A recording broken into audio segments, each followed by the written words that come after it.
Hello everyone, welcome to study IQ PCS। This is Manish Shrivastava. जैसा कि आपको पता है, रोजाना दिन के 2 बजे एक इंपॉर्टेंट सेशन लेकर हमारी टीम आती है जिसमें अलग अलग जीएस के सब्जेक्ट्स को पढ़ा जाता है। किसी दिन हिस्ट्री पढ़ते हैं हम, ज्योग्राफी की सेशन होता है, साइंस एंड टेक्नोलॉजी का सेशन होता है, पॉलिटी का सेशन होता है, इकोनॉमी का सेशन होता है। ऐसे ही आपको बताया हुआ है कि सैटरडे को किसका सेशन होता है, तो ज्योग्राफी का सेशन होता है जो मेरे द्वारा लिया जाता है। इसके अलावा मेरे सारे सेशंस जो हैं साइंस के ऊपर भी चल रहे हैं, जो मॉर्निंग में 8 AM से आपको मिल जाते हैं। इसके अलावा ट्यूसडे को एक सेशन मैं और लेता हूं जिसमें साइंस एंड टेक्नोलॉजी को डिस्कस करता हूं। तो आज सैटरडे में हम आज बात कर रहे हैं ज्योग्राफी के एक बहुत ही इंपॉर्टेंट टॉपिक की। और ये टॉपिक जो है बहुत ज़्यादा एसेंशियल हो जाता है अगर आप जो है दोनों ही तरह से चीज़ें देखते हैं। मतलब एकेडमिकली भी आपको चीज़ पता होनी चाहिए और नॉलेज पर्पस वाइज भी आज का जो टॉपिक है वो बहुत ज़्यादा इंपॉर्टेंट है। क्या है आज का टॉपिक? तो आज के टॉपिक में हम पढ़ेंगे समुद्री सीमाओं के बारे में, मैरीटाइम बाउंड्रीज के बारे में। मैरीटाइम बाउंड्रीज के बारे में मतलब ऐसी चीज़ें कि भाई हम लोग जैसे आज इंडिया का कॉन्स्टिट्यूशन है, तो इंडिया का कॉन्स्टिट्यूशन हर जगह अप्लाई होता है, हर एक स्टेट पर अप्लाई होता है, हर जगह जो है उस तरह के प्रोविजंस है।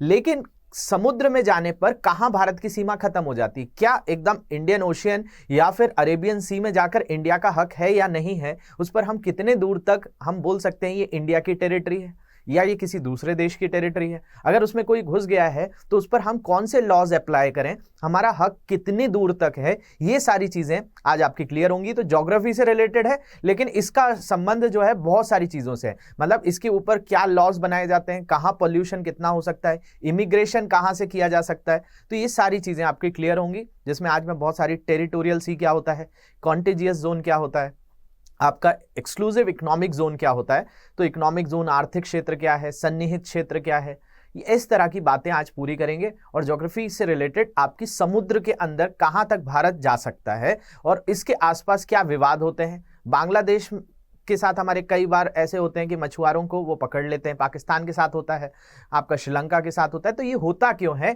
इसके पीछे भी ये रीजंस थोड़ा सा समझने आएगा। मतलब इंटरनेशनल रिलेशंस को समझने के लिए भी कुछ ये एक बेसिक कॉन्सेप्ट है ज्योग्राफी का जो आपको आना चाहिए। तो इसको अच्छे से देखेंगे आखिरी तक और आपको समझने आएगा। तो शुरू करते हैं आज का सेशन। उससे पहले कोई भी तरीके के डाउट्स हैं, कोई भी चीजें आप पूछना चाहते हैं, इन सोशल मीडिया हैंडल्स पे मुझसे जुड़ सकते हैं, PDF ले सकते हैं, टेलीग्राम का लिंक मैंने दिया हुआ है। तो शुरू करते हैं आज का सेशन, जो किसके बारे में है, मैरीटाइम बाउंड्रीज के बारे में। अब देखा जाए तो मैरीटाइम बाउंड्रीज का मतलब यहां पर शब्द दिया है मैरीटाइम।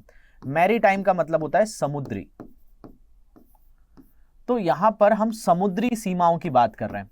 अब समुद्री सीमा की बात करें तो मैंने स्टेट वाइज तो आपको बता दिया कि गुजरात के पास 1600 किलोमीटर है, आपका गोवा के पास सबसे कम है। हमारे 9 स्टेट्स ऐसे हैं, गुजरात, महाराष्ट्र, गोवा, कर्नाटक, केरला, तमिलनाडु, आंध्र प्रदेश, उड़ीसा, वेस्ट बंगाल, इन सारे स्टेट्स के पास कोस्टल बाउंड्रीज है, तटीय सीमा है। आज हम समुद्री सीमा की बात करें कि समुद्र में जाने के बाद हमारे पास कितना क्षेत्र रहता है, उसको क्या क्या कहा जाता है। तो देखिए, इस डायग्राम को सबसे पहले डिकोड करते हैं।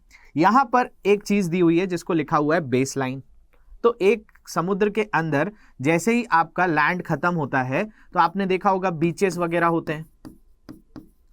इस बीच के बाद धीरे धीरे जो है लैंड, मतलब वहां पर गहरा समुद्र नहीं होता है, तो एक लाइन डिसाइड की जाती है जिसको बोला जाता है बेस लाइन। एक बेस लाइन होती है, एक आधार सीमा होती है, जिसके आधार पर जो है हम क्या करते हैं, सारी चीजों का मापन करते हैं। तो देखा जाए तो लैंड के पास कुछ ऐसा वाटर होता है जिसको कहा जाता है इंटरनल वाटर, आंतरिक जल क्षेत्र होता है। ये कौन सा क्षेत्र होता है? आंतरिक जल क्षेत्र होता है। तो इसमें कोई दिक्कत नहीं है, जैसे कि जैसा आपका भारत का संविधान किसी और जगह अप्लाई होगा, इस इंटरनल वाटर पर, आंतरिक जल क्षेत्र पर भी अप्लाई होगा। और साथ साथ यहां पे लिखा हुआ है national air space. National air space का मतलब होता है कि ये राष्ट्रीय एयर स्पेस है, इसके अंदर भारत के ही जो भी विमान है या भारत का एयर स्पेस है, इसमें किसी को भी एंट्री लेनी है तो भाई भारत से परमिशन लेनी पड़ेगी, क्योंकि ये भारत का क्षेत्र हो जाता है, ये इंडिया का रीजन है। तो इसमें कोई भी अपना प्लेन, अपना हेलीकॉप्टर, अपने ड्रोन्स को नहीं उड़ा सकता। ऐसा आपने सुना होगा, कई देशों के ड्रोन्स आ जाते हैं। तो बेसिकली समुद्र के किनारे ये इंटरनल वाटर क्षेत्र जो है, इससे लेकर ये जो बेस लाइन है, इससे लेकर 12 नॉटिकल माइल्स तक, यहां पर हम बात करेंगे किसकी? नॉटिकल माइल्स की। तो अभी आगे मैं समझाऊंगा ये नॉटिकल माइल्स का मतलब क्या होता है, लेकिन मोटे तौर पर आप समझ सकते हैं कि एक नॉटिकल माइल्स का मतलब होता है 1.8 किलोमीटर। तो यहां पर समुद्र में जब बात होती है तो किलोमीटर से बात नहीं होती है, वहां पर बात होती है नॉटिकल माइल से। तो 1 नैनोमीटर मतलब आपका नॉटिकल माइल्स का मतलब यहां पर कितना होगा, 1.8 किलोमीटर। तो जो आपकी बेस लाइन है, बेस लाइन से पीछे तो कोई दिक्कत ही नहीं है, ये तो इंटरनल वाटर है, पूरा का पूरा क्षेत्र भारत की सीमा के अंतर्गत आ गया। भारत इस पर कोई भी लॉ बना सकता है, किसी भी तरह से यहां कानून पास किया जा सकता है कि यहां लोगों को क्या करना है क्या नहीं करना है। बात चालू होती है बेस लाइन से। बेस लाइन के बाद जो 12 नॉटिकल माइल्स तक का क्षेत्र होता है, 12 नॉटिकल माइल्स यहां से लेकर यहां तक, तो ये जो है लगभग इसको देखा जाए तो 12 नॉटिकल माइल्स का जो क्षेत्र है इसको कहा जाता है टेरिटोरियल सी। आपको बस अभी नाम समझने हैं, इनके काम क्या है मैं अभी धीरे धीरे समझा दूंगा। तो पहले आप इस मैप को अच्छे से समझ लीजिए। इस मैप को अच्छे से समझ लिया तो आपके डाउट्स सारे क्लियर हो जाएंगे। तो देखिए, आप भारत की समुद्री सीमा पर पहुंचे, आप भारत के कोई भी तट पर पहुंच गए, चाहे आपका ये पश्चिमी तट हो या पूर्वी तट हो, मतलब ईस्टर्न कोस्ट हो या वेस्टर्न कोस्ट हो, आप यहां पर समुद्र है। तो समुद्र चालू होने से पहले जो है कुछ क्षेत्र ऐसा होता है जहां पर लैंड मास काफी गहरा समुद्र ना हो, तो उसको कहा जाता है इंटरनल वाटर, आंतरिक जल क्षेत्र। अब आंतरिक जल क्षेत्र के बाद एक लाइन चालू होती है जो मैंने बताया आधार सीमा या बेस लाइन होती है। इसके बाद से काम देखते हैं। तो इसके बाद 12 नॉटिकल माइल्स, इसके बाद और 12 नॉटिकल माइल्स, और इससे करते करते हम कहां तक पहुंच जाते हैं, 200 नॉटिकल माइल्स तक। ये इतना समझना है आपको। अगर ये तीन समझने आ गए आपको कि भाई टेरिटोरियल सी क्या है, कॉन्टिजुअस जोन क्या है, एक्सक्लूसिव इकोनॉमिक जोन क्या है, तो वो आपको समझने आ जाएगा। तो इन तीन चीजों को ही समझना है। पहला है ये टेरिटोरियल सी, दूसरा है कॉन्टिजुअस जोन, और तीसरा होता है एक्सक्लूसिव इकोनॉमिक जोन। अब ये जो है इसको ध्यान से देखिए। आप भारत की सीमा से निकल रहे हैं, सीमा से निकलने के बाद एक चीज चालू हो रही है जिसको कहा जा रहा है बेस लाइन। बेस लाइन से क्या होता है, तो बेस लाइन से 12 नॉटिकल माइल्स तक का जो रीजन है वहां पर होता है एयर स्पेस, और उसको क्या कहा जाता है, नेशनल एयर स्पेस, राष्ट्रीय एयर स्पेस होता है, जिसमें भारत के विमान जो है या कोई अंतर्राष्ट्रीय विमान भी आ रहा है तो वो भारत की परमिशन लेगा। लेकिन इसके बाद जो है चालू हो जाता है क्या, इंटरनेशनल एयर स्पेस। तो इंटरनेशनल एयर स्पेस पर कोई एक देश अपना कानून नहीं बना सकता, अपने हिसाब से उन चीजों को मैनिपुलेट नहीं कर सकता। तो 12 नॉटिकल माइल्स कहां से शुरू हो जाता है, बेस लाइन से 12 नॉटिकल माइल्स के बाद जो क्षेत्र चालू होगा उसको कहेंगे आप इंटरनेशनल एयर स्पेस। अब देखा जाए तो यहां पर तीन नाम आ रहे हैं आपके। एक आ रहा है जो मैंने आपको बताया टेरिटोरियल सी, एक आ रहा है कॉन्टेजुअस जोन, और एक आ रहा है एक्सक्लूसिव इकोनॉमिक जोन। तो अब ये समझते हैं कि भाई ये एक्चुअल में क्या क्या जोन है। तो देखा जाए तो इस बेस लाइन से 12 नॉटिकल माइल्स तक का जो पूरा क्षेत्र है उसको टेरिटोरियल सी कहा जाता है। समझेंगे ये क्या करता है, इसमें क्या लॉ बनाए जा सकते हैं, उसके बारे में भी बात करेंगे। पहले इसको समझ लीजिए। इसके बाद थोड़ा और 12 बढ़ेंगे तो ये आ जाएगा कॉन्टेजियस जोन। तो आप सोचेंगे कि सर ये 12 नॉटिकल माइल जहां खत्म होता होगा वहीं से कॉन्टेजियस शुरू होता होगा, तो ऐसा नहीं है। ये कॉन्टिजुअस पूरा का पूरा 24 नॉटिकल माइल्स होता है, मतलब यहां से लेकर यहां तक का जो पूरा रीजन है इसको आप कॉन्टिजुअस जोन बोलते हैं। लेकिन ये कॉन्टिजुअस जोन किसके साथ मिला हुआ है, टेरिटोरियल सी के साथ जुड़ा हुआ है। जैसे कि इसको समझने के लिए बात करें तो आपका जैसे आप फर्स्ट से लेकर 12 तक इसको पूरा का पूरा स्कूल लाइफ से कनेक्ट करिए। फर्स्ट से लेकर 12 तक आप क्या करते हैं, स्कूलिंग रहती है आपकी, स्कूल जाते हैं आप। तो अब स्कूल में फर्स्ट से लेकर 10 तक आप जो है नॉर्मल सब्जेक्ट्स पढ़ते हैं, कोई स्पेसिफिक आप स्ट्रीम नहीं लेते हैं। 10th के बाद 11th में आप मैथ साइंस लेंगे, आर्ट्स लेंगे, कॉमर्स लेंगे, जो भी आपकी मर्जी है उस हिसाब से आप 11th 12th में कोई ना कोई सब्जेक्ट्स ले लेते हैं। लेकिन क्या 11th 12th में कोई सब्जेक्ट स्पेसिफिक लेने से आप स्कूल से बाहर हो जाते हैं क्या, नहीं, आप तब भी स्कूल में रहते हैं। तो वैसे ही फर्स्ट टू 12th पूरा स्कूल है, फर्स्ट टू 12th पूरा स्कूल है, वैसे ही बेस लाइन से 24 नॉटिकल माइल्स तक का पूरा कंटिजियस जोन है। लेकिन उसमें जो 12 नॉटिकल माइल्स है वो सिर्फ और सिर्फ क्या है, वो टेरिटोरियल सी है। मतलब फर्स्ट टू 10th क्या है, वो आपका सब्जेक्ट बिल्डिंग का है, प्राइमरी एजुकेशन, सेकेंडरी के कुछ पार्ट जो होते हैं, हायर एजुकेशन में आप जाते हैं तो एसएससी तक का जो पार्ट है फर्स्ट टू 10th तक का, मतलब वो आपके कॉमन सब्जेक्ट है, सब ऐसे ही सब्जेक्ट्स पढ़ते हैं पूरे स्कूल में। लेकिन 11th 12th में स्पेसिफिकली आप कुछ सब्जेक्ट्स लेकर पढ़ते हैं। वैसे ही कॉन्टिजियस जोन क्या हो गया, वो एक ऐसा पार्ट हो गया जिसमें सिर्फ और सिर्फ कौन सा होगा, कॉन्टिजियस जोन ही होगा। समझ में आ रहा होगा। ये पूरा का पूरा कॉन्टिग्युअस जोन है, कहां से, यहां से लेकर यहां तक, लेकिन इसमें ये मिक्स है टेरिटोरियल सी। तो पूछा जाए सिर्फ टेरिटोरियल सी कहां तक रहेगा, तो 0 से 12 रहेगा, और कॉन्टिग्युअस जोन सिर्फ कहां से रहेगा, तो 12 से आपका 24 तक रहेगा। मतलब उसके आगे सिर्फ कॉन्टिग्युअस जोन की बात होगी। इसके बाद अगर हम एक्सक्लूसिव इकोनॉमिक जोन की बात करेंगे तो ये इस बेस लाइन से पूरा 200 नॉटिकल माइल्स तक रहेगा।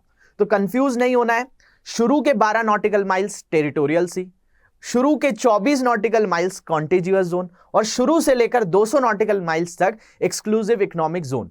सन्निहित क्षेत्र कहलाता है, ये आर्थिक क्षेत्र कहलाता है, इसके बारे में समझ लेंगे। बस अभी मेरे को जो मैप समझाना था उसको आपने समझा कि नहीं समझा, ये बताइए जल्दी से। तो होप ये चीज आपको क्लियर हो रही होगी कि भाई ये इंटरनल वाटर, यहां पर एक चीज आ रही है जिसको कहा जा रहा है बेस लाइन। ये समझिए, ये बेस लाइन है, इस बेस लाइन से आगे बढ़े 12 नॉटिकल माइल्स तो सिर्फ क्या है, टेरिटोरियल सी। इससे और 24 तक बढ़ेंगे तो कॉन्टिग्युअस जोन, और यहां से लेकर 200 तक बढ़ेंगे तो एक्सक्लूसिव इकोनॉमिक जोन होगा। बस इतना समझना है, पहले 12 टेरिटोरियल सी, पहले 24 कॉन्टिग्युअस जोन, और पहले 200 nautical miles exclusive economic zone. इतनी बात समझने आनी चाहिए, नहीं आएगी तो अभी और धीरे धीरे क्लियर हो जाएगा। आपको लग रहा होगा टेरिटोरियल सी क्या है, सन्निहित क्षेत्र मतलब आपका कॉन्टिग्युअस जोन क्या है, एक्सक्लूसिव इकोनॉमिक जोन में क्या किया जा सकता है। तो यही तो समझना है आज की क्लास में। पहले हमारे पास एक रेंज तो पता हो कि अगर बोल दे कि आपका समुद्री सीमा जहां से शुरू हो रही है, मतलब बेस लाइन से 12 नॉटिकल माइल्स तक का क्षेत्र क्या है, तो 12 नॉटिकल माइल्स तक का क्षेत्र टेरिटोरियल सी है। ये क्वेश्चन आपका सीधे सीधे यूपीएससी में 2014-15 के पेपर में मैच द कॉलम्स में आया था। तो ये क्वेश्चन बहुत ज्यादा इंपॉर्टेंट है, मतलब आपने एक बार इनसे देख लिया तो आपके यहां पर एक नंबर पक्के हैं। कोई भी स्टेट में दे रहे हो आप, चाहे यूपीएससी में दे रहे हो, रिपीट होता है, क्योंकि ज्योग्राफी की ऐसी चीजें कोई बदल थोड़ी जाएंगी। आपका 10 साल बाद कोई ये मैरीटाइम बाउंड्री, जो समुद्री सीमा कोई विवाद होता है तो उसको बदला थोड़ी जा सकता, वो तो इसी के बेसिस पर जज किया जाएगा। तो आपको यही समझना है, 0 से 12 तक टेरिटोरियल सी, 0 से 24 तक 0 से 24 तक कॉन्टिग्युअस जोन, और 0 से 200 नॉटिकल माइल्स तक आपका हो जाता है क्या, तो उसको एक्सक्लूसिव इकोनॉमिक जोन कहते हैं। मैंने 1 नॉटिकल माइल्स आपको बता दिया, 1 नॉटिकल माइल्स लगभग 1.8 किलोमीटर होता है। तो अभी घबराने की जरूरत नहीं है, एक एक करके हम इन सारी चीजों को ब्रेक डाउन करेंगे। तो बढ़ते हैं आगे। तो भाई मैरीटाइम बाउंड्री, समुद्री सीमा, तो इस समुद्री सीमा में हमने बात करी कि भाई मैरीटाइम बाउंड्री कितने टाइप की होती है, 3 तरह की होती है। कौन कौन सी, तो पहली है टेरिटोरियल वाटर। टेरिटोरियल वाटर कितना है, 12 नॉटिकल माइल्स, और 12 नॉटिकल माइल्स को जो मैंने आपको बताया 1 नॉटिकल माइल्स कितना होता है, 1.8 किलोमीटर होता है। तो अगर आपसे किलोमीटर में भी एग्जाम में पूछ लिया जाए तो आपको इसका आंसर देना है, और क्या बताना है कि 12 नॉटिकल माइल्स होता है आपका 22.2 किलोमीटर, 22.22 किलोमीटर होता है टेरिटोरियल वाटर। मतलब कहां से चालू कर रहे हैं हम, यहां से चालू कर रहे हैं कि भाई ये जो चीज देख रहे हैं आप यहां पर कि ये बेस लाइन है, बार बार मैं बोल रहा हूं यहां से बेस लाइन से शुरू कर रहे हैं, और बेस लाइन से हम कितने आगे बढ़ जा रहे हैं, 12 नॉटिकल माइल्स या फिर 22.2 किलोमीटर। ये पूरा का पूरा टेरिटोरियल सी या टेरिटोरियल वाटर है। तो यहां पर 22.2 किलोमीटर की बात कर रहे हैं। दूसरा कौन सा है, तो उसको बोलते हैं कॉन्टिग्युअस जोन। तो कॉन्टिग्युअस जोन कितना होगा, तो 24 नॉटिकल माइल्स होगा। मतलब बेस लाइन से 12 क्या हो गया, 12 हो गया आपका टेरिटोरियल सी, और बेस लाइन से 24 नॉटिकल माइल्स तक क्या हो गया, तो आपका कॉन्टिग्युअस जोन हो गया, मतलब 44.4 किलोमीटर। तीसरा होता है एक्सक्लूसिव इकोनॉमिक जोन, और ये कितना होता है, 200 नॉटिकल माइल्स। मतलब इस बेस लाइन से शुरू हुए और 200 नॉटिकल माइल्स तक आप आगे बढ़ गए, तो ये पूरा बन गया एक्सक्लूसिव इकोनॉमिक जोन, मतलब 370.4 किलोमीटर। तो ये जो है, इससे पहले आपने एक और चीज देखी थी जिसको कहा था इंटरनल वाटर। इंटरनल वाटर का मतलब मैंने बताया था आंतरिक जो जल क्षेत्र होता है। तो यहां पर all water and waterways on the land water side of the base line of a country where it is, मतलब देखिए फ्री टू सेट लॉ। जो इंटरनल वाटर वाला क्षेत्र होता है उसमें कोई भी देश क्या कर सकता है, अपना जो है कानून वहां पर अप्लाई कर सकता है। फ्री टू सेट लॉ है, no foreign interference is allowed. यहां पर किसी भी विदेशी क्षेत्र को ये नहीं कहा जाएगा कि आप यहां आकर कानून बनाएं, वो देश उस पर पूरी तरह से निर्भर करता है कि भाई वो कैसे कानून यहां पर अप्लाई करना चाहता है। 1 नॉटिकल माइल्स को मैंने आपको बताया 1.8 होता है, एग्जैक्टली देखा जाए तो 1.852 किलोमीटर होता है। तो ये समझने आई आपको 3 तरह के क्षेत्र हैं, 3 तरह की मैरीटाइम बाउंड्रीज हैं। कौन कौन सी हैं, तो ये हिंदी में समझने, इंग्लिश में समझने आ गया आपको, टेरिटोरियल वाटर, कंटेजियस जोन, इसके अलावा एक्सक्लूसिव इकोनॉमिक जोन। एक चीज होती है इंटरनल वाटर। इंटरनल वाटर किसी भी देश के बेस लाइन से पहले वाला क्षेत्र है, उस पर वो कोई भी कानून बना सकता है, कोई भी अंतर्राष्ट्रीय या विदेशी चीज उस पर अपना हस्तक्षेप नहीं करेगी, इंटरफेरेंस नहीं करेगी। तो हिंदी में भी देख लीजिए इनको क्या बोला जाता है। तो समुद्री सीमा 3 प्रकार की होती है। एक होती है प्रादेशिक जल, जो हमने टेरिटोरियल वाटर बात करी, 12 नॉटिकल माइल्स तक है, 22.2 किलोमीटर। दूसरा जो क्षेत्र है उसको सन्निहित क्षेत्र, जो कॉन्टिग्युअस जोन होता है, जो कि 24 नॉटिकल माइल्स मैंने आपको बता दिया। इसके अलावा तीसरा जो है विशेष आर्थिक क्षेत्र है, 200 नॉटिकल माइल्स, 370.4 किलोमीटर या फिर 200 नॉटिकल माइल्स का क्षेत्र हो गया। और आंतरिक जल क्या है, जो मैंने बताया आंतरिक जल क्षेत्र क्या होता है, किसी देश की आधार रेखा की भूमि की ओर सभी जल और जलमार्ग, जिसमें यह है कि कानून स्थापित करने के लिए स्वतंत्र है वो देश। दूसरी जो बात करी, किसी विदेशी हस्तक्षेप की अनुमति नहीं है यहाँ पे। और 1 नॉटिकल माइल्स, 1 समुद्री मील जो होता है वो 1.852 किलोमीटर होता है। तो ये चीज आपको समझने आई होगी। तो देखिए यहां से जो हम बात कर रहे हैं इस क्षेत्र की, अब देखिए इस क्षेत्र को यहां पे ध्यान से, तो यहां पर हमने क्या बात कर ली, हमने ये बात करी कि भाई ये वाला जो क्षेत्र है इसके अंदर ये पूरा का पूरा रीजन यहां तक, ये टेरिटोरियल सी जिसको हमने प्रादेशिक जल कहा। इसके बाद जो है कौन सी बात कर रहे हैं, कॉन्टिग्युअस जोन की बात कर रहे हैं। कॉन्टिग्युअस जोन में क्या बात कर रही हमने, तो कॉन्टिग्युअस जोन का मतलब इसको सन्निहित क्षेत्र कहा गया। तो यहां से यहां तक पूरा 24 है, और इसके बाद टेरिटोरियल के बाद जो सिर्फ 12 है वो आपका कंटिजियस जोन भी रहता है। इसके बाद पूरा 200 नॉटिकल माइल्स क्या हो गया, तो एक्सक्लूसिव इकोनॉमिक जोन, जो आर्थिक जल क्षेत्र है या विशेष आर्थिक क्षेत्र है, जो 200 नॉटिकल माइल्स तक है। और यहां पर एक वर्ड यूज किया था मैंने, इंटरनल वाटर्स। तो इंटरनल वाटर्स को आपने यहां पर समझा, क्या समझा, तो देखिए यहां पर इंटरनल वाटर की बात जो हमने करी है उसमें ये लिखा है all water and waterways on the landward side. Landward मतलब जो भूमि की तरफ है उसकी बात कर रहे हैं हम, कि आंतरिक जो जल क्षेत्र है वो है किसी देश की आधार रेखा की भूमि की ओर। मतलब ये हो गई आपकी क्या, यहां पर ध्यान से समझ लेते हैं इसको, कि ये जो पार्ट है आपका, देखिए इसको, ये जो है ये आपकी बेस लाइन है, और बेस लाइन से जो पहले का क्षेत्र है इसी को आप क्या बोल रहे हैं, इंटरनल वाटर। तो इस इंटरनल वाटर मतलब आंतरिक जल क्षेत्र की बात कर रहे हैं हम। तो इस आंतरिक जल क्षेत्र में क्या बोला जा रहा है, all water and waterways on the landward side of the base line. Baseline के इस तरफ वाला क्षेत्र की बात कर रहे हैं। इसमें क्या है, फ्री टू सेट लॉ है, कोई भी कानून स्थापित कर सकता है वो देश जिसकी वो सीमा है। जैसे इंडिया की है तो इंडिया बना सकता है, और दूसरी बात कोई फॉरेन इंटरफेरेंस उसमें अलाउ नहीं होगा। तो इतनी बात आपको समझने आई। ये 3 चीजें होती हैं, प्रादेशिक, सन्निहित, विशेष आर्थिक क्षेत्र। तो आपसे एग्जाम्स में आए कि 12 नॉटिकल माइल्स तो टेरिटोरियल वाटर, 24 नॉटिकल माइल्स तो सन्निहित क्षेत्र मतलब कॉन्टिग्युअस जोन, और 200 नॉटिकल माइल्स तो एक्सक्लूसिव इकोनॉमिक जोन होता है, विशेष आर्थिक क्षेत्र होता है। तो मुझे लगता है यहां तक चीजें आपको समझने आ रही होंगी। अब इनके अंदर क्या क्या होता है ये भी तो समझेंगे। हमने ये तो समझ लिया इंटरनल वाटर्स या आंतरिक जल जो है वहां पे क्या होता है, कोई भी देश अपना कानून बना सकता है, कोई विदेशी चीज जो है उसमें हस्तक्षेप नहीं कर सकती। तो आगे बढ़ते हैं और समझते हैं इसी चीज को। तो ये आपने समझ लिया कि भाई ये जो है सबसे पहले टेरिटोरियल सी, फिर कॉन्टिग्युअस जोन, फिर एक्सक्लूसिव इकोनॉमिक जोन आ जाता है। तो देखा जाए तो इसमें हम सबसे पहली बात करेंगे किसकी, टेरिटोरियल सी की। अब टेरिटोरियल सी जो है इसमें भी क्या बताया गया है, set to free to set laws. कोई भी देश इस पर क्या कर सकता है जिसका वो टेरिटोरियल सी है। मतलब टेरिटोरियल सी का मतलब जो हमने बात करी कि प्रादेशिक जल क्षेत्र है कितना, 12 नॉटिकल माइल्स तक का। तो इसमें वो क्या कर सकता है, फ्री टू सेट लॉज है, मतलब वो कानून बना सकता है, वो उस क्षेत्र पर कानून बना सकता है। दूसरी चीज, foreign vessels need permission to enter. अगर कोई विदेशी सामान आ रहा है या विदेशी कोई जहाज आ रहा है तो इस सीमा के अंदर आने पर उसको उस देश से परमिशन लेनी होगी। मान लिया जाए कि जब हम अपना कोई सामान जापान भेजते हैं तो जापान भेजने पर जापान के जब हम प्रादेशिक जल क्षेत्र में जाएंगे, टेरिटोरियल सी वाटर में जाएंगे, तो हमें पहले जापान से परमिशन लेनी होगी कि हम जो भी आयरन लेकर आए हैं, हम जो भी स्टील लेकर आए हैं, क्योंकि भारत बहुत सारा स्टील भेजता है जापान, तो उससे पूछते होंगे कि भाई हम क्या आ जाएं अंदर, क्या हमको परमिशन है। तो वो किसके अंदर होगी, टेरिटोरियल सी के अंदर होगी। ऐसी भारत में भी कोई आ रहा होगा तो उसको भी ये चीज पूछनी पड़ती होगी। तो आपको समझने आ रहा होगा कि भाई टेरिटोरियल सी की कंडीशन क्या है, जिसको प्रादेशिक सागर कह रहे हैं हम। तो यहां पर कानून बनाने के लिए स्वतंत्र है वो देश जिसकी भी वो सीमा है। इसके अलावा विदेशी जहाजों को प्रवेश की अनुमति की आवश्यकता होती है। तो बेसिकली ये दो चीजें हैं कि इस टेरिटोरियल वाटर में हर कोई नहीं आएगा, कोई भी देश आएगा तो उसको पहले परमिशन लेनी होगी। वहां पर जो कानून व्यवस्था होगी, वहां पे जो कॉन्स्टिट्यूशन अप्लाई होगा वो उसी देश का अप्लाई होगा जिस देश की वो टेरिटोरियल वाटर है। मतलब 12 नॉटिकल माइल्स का मतलब समुद्र से 22 किलोमीटर तक का जो क्षेत्र है उस जगह तक। उसके बाद क्या होता है, इसके बाद जो दूसरी सीमा है वो होता है कॉन्टिजुअस जोन। कॉन्टिजुअस जोन को मैंने बताया सन्निहित क्षेत्र भी कहा जाता है। Country can make law on 4 areas. यहां पर वो देश 4 ही क्षेत्रों पर केवल क्या बना सकता है, कानून बना सकता है, सारे कानून नहीं बनाने का हक होता है। तो कौन कौन से क्षेत्र होते हैं? सबसे पहले इमिग्रेशन।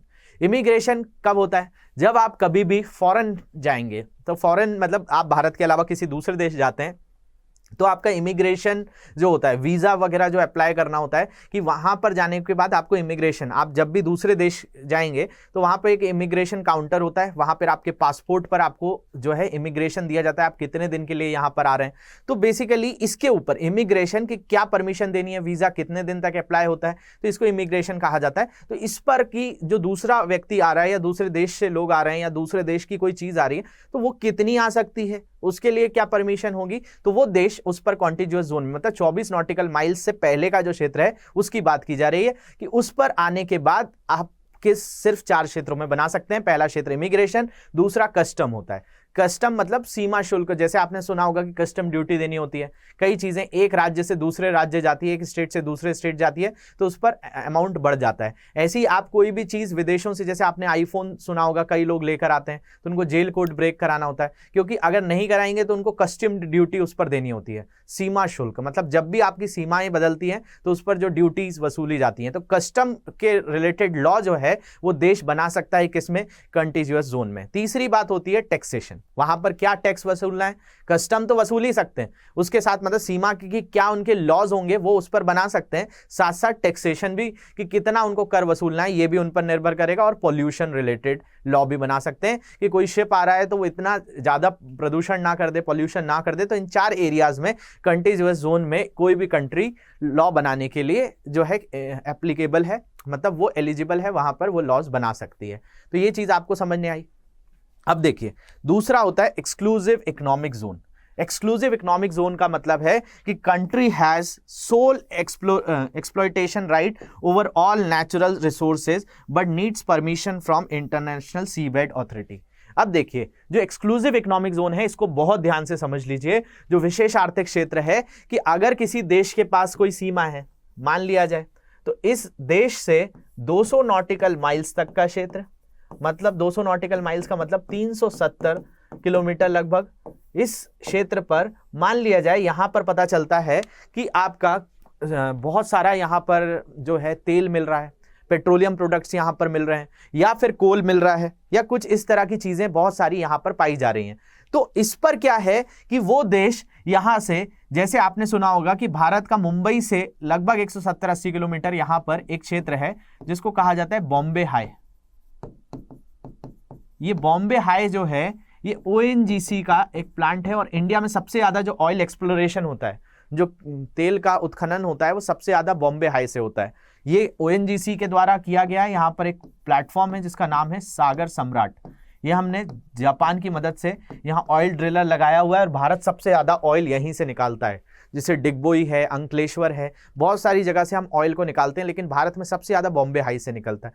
तो बॉम्बे हाई तो अरेबियन सी में, अरब सागर में, तो हम कैसे निकाल पा रहे हैं? हम ऐसे निकाल पा रहे हैं कि वो आ रहा है हमारा एक्सक्लूसिव इकोनॉमिक जोन में, और उसके पास क्या है, country has all the sole exploitation right over the natural resources.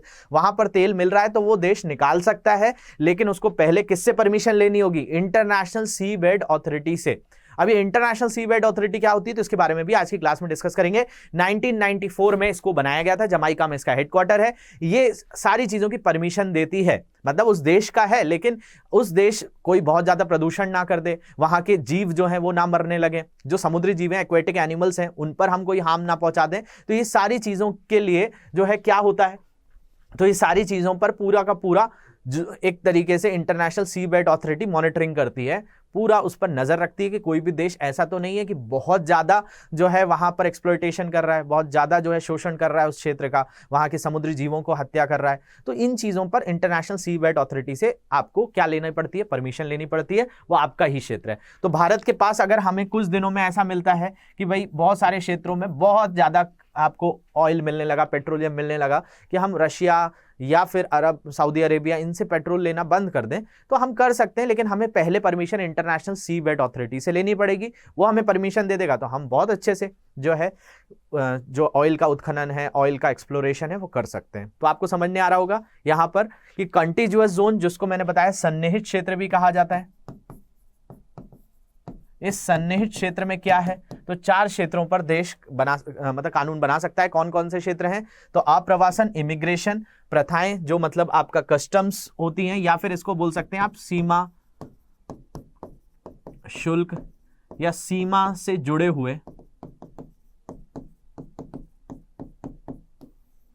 मामले। इसके बाद तीसरा कौन सा है, कर लगाना, टैक्सेशन। चौथा जो है प्रदूषण। इन 4 क्षेत्रों पर सन्निहित क्षेत्र में कानून बनाने का हक है उस देश का। उसके बाद विशेष आर्थिक क्षेत्र, देश का सभी प्राकृतिक संसाधनों पर एकमात्र जो है शोषण है, लेकिन अंतर्राष्ट्रीय समुद्र तल प्राधिकरण से अनुमति की आवश्यकता होती है। तो जब तक आईएसए ने आपको परमिशन नहीं दी है तब तक आप ना ऑयल निकाल सकते हैं, ना नेचुरल गैस निकाल सकते हैं, कोई भी चीज़ आप नहीं निकाल सकते। तो भारत जब भी कुछ इस तरह के एक्सप्लोरेशन करता है तो उसको पहले इंटरनेशनल सी बेड अथॉरिटी के पास जाना होता है। तो इंटरनेशनल सी बेड अथॉरिटी के बारे में भी बात कर लेते हैं। तो इसको शॉर्ट फॉर्म में क्या बोला जाता है, आईएसए बोला जाता है। इसका फॉर्मेशन कब हुआ है, तो इसका फॉर्मेशन हुआ है 16 नवंबर 1994 को। लगभग 28 साल होने जा रहे हैं अभी, तो 27 साल तो हो चुके हैं, इस साल 28 साल हो जाएंगे इसके। याद रखेंगे इंटरनेशनल सी बेड अथॉरिटी। अब ये क्या है, तो एक इंटर गवर्नमेंटल ऑर्गेनाइजेशन है, अंतर जो है सरकारी जो है संगठन है। इसके अलावा इसका पर्पस क्या है, regulate deep sea bed mining, कि अगर आप बहुत समुद्री जो है गहरी खानों में से जो है आप उत्खनन करते हैं, एक्सप्लोरेशन करते हैं, साथ साथ ensure the marine environment is protected from any harmful effect which में अराइज फ्रॉम माइनिंग एक्टिविटीज, कि आप माइनिंग करते समय, उत्खनन करते समय कुछ ऐसे चीज़ों का इस्तेमाल कर रहे हैं कि वहाँ के समुद्री जीव ही धीरे धीरे मरने लगे, बहुत ज़्यादा टेम्परेचर बढ़ने लगा ड्रिलिंग के कारण। तो ये जो है उस पर नज़र रखती है, पैनी नज़र रखती है कि कोई भी देश इसका उल्लंघन तो नहीं कर रहा है, तभी जाकर उस पर पूरा का पूरा काम होता है। अगर वो चाहे तो बीच में उन चीज़ों को रुकवा भी सकती है। तो इसलिए ये जो है अथॉरिटी बनाई गई है। तो इसका संक्षिप्त नाम आईएसए है। कब बनाई गई, 16 नवंबर, 28 साल हो चुके हैं। अंतर सरकारी संगठन है। गहरे समुद्र में खनन को विनियमित करना और सुनिश्चित करना कि समुद्री पर्यावरण किसी भी हानिकारक प्रभाव से सुरक्षित हो जो खनन गतिविधियों से उत्पन्न हो सकता है। इसका मुख्यालय कहाँ है, तो किंगस्टन जमाइका में है। तो किंगस्टन जमाइका में इसका हेडक्वार्टर है। तो इतनी बात आपको समझ में आ गई होगी कि आपसे आज के बाद कोई भी पूछे कि भाई विशेष आर्थिक क्षेत्र क्या है जहां पर कोई देश उत्खनन कर सकता है या कोई लॉ बना सकता है इमिग्रेशन पॉल्यूशन से रिलेटेड, तो वो क्षेत्र क्या है। तो एग्जाम में कैसे भी तोड़ मड़ोड़ के अगर आपसे क्वेश्चन पूछा जाएगा तो मुझे लगता है आप इसका आंसर जरूर दे देंगे। तो होप ये सारी चीजें अगर क्लियर हुई होंगी तो कमेंट सेक्शन ओपन है आप लोगों के लिए। कमेंट सेक्शन मुझे जरूर बताइएगा कि आपको ये चीज़ समझ में आई है कि नहीं, और आगे जो भी चीज़ें हैं, जो टॉपिक्स हैं, वो हम उस चीज़ पर लेकर आएंगे। ऐसा आपको लगता है कोई टॉपिक ज्योग्राफी से रिलेटेड है इस टाइम में, जो आपको लग रहा है कि इस चीज़ को टच नहीं किया जाता या इसको हम समझने में दिक्कत है, तो उसको भी आप ज़रूर लिख दिया करिए कि इन चीज़ों पर भी हम वीडियोज़ बनाएंगे। वैसे तो मैं इंडियन ज्योग्राफी अभी करा रहा हूँ, उसके बाद वर्ल्ड ज्योग्राफी, फिजिकल ज्योग्राफी, इन सारी चीज़ों पर मेरा फोकस होगा। एग्जाम्स को देखते हुए जो भी आपके स्टेट लेवल पर एग्जाम्स आते हैं उनके पेपर्स मैं बहुत अच्छे से एनालिसिस करता हूँ। उसके बाद इन चीज़ों से क्या आपका रिलेवेंस हो सकता है, एग्जाम्स में कैसे पूछी जा सकती हैं, उस पर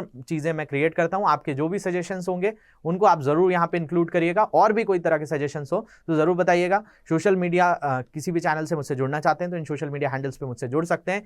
ऊपर टेलीग्राम का लिंक भी दिया हुआ है, उस टेलीग्राम लिंक से भी आप इसकी PDF ले सकते हैं। तो होप सारी चीज़ें आपको क्लियर हुई होंगी। Thank you very much for watching this. Have a great day.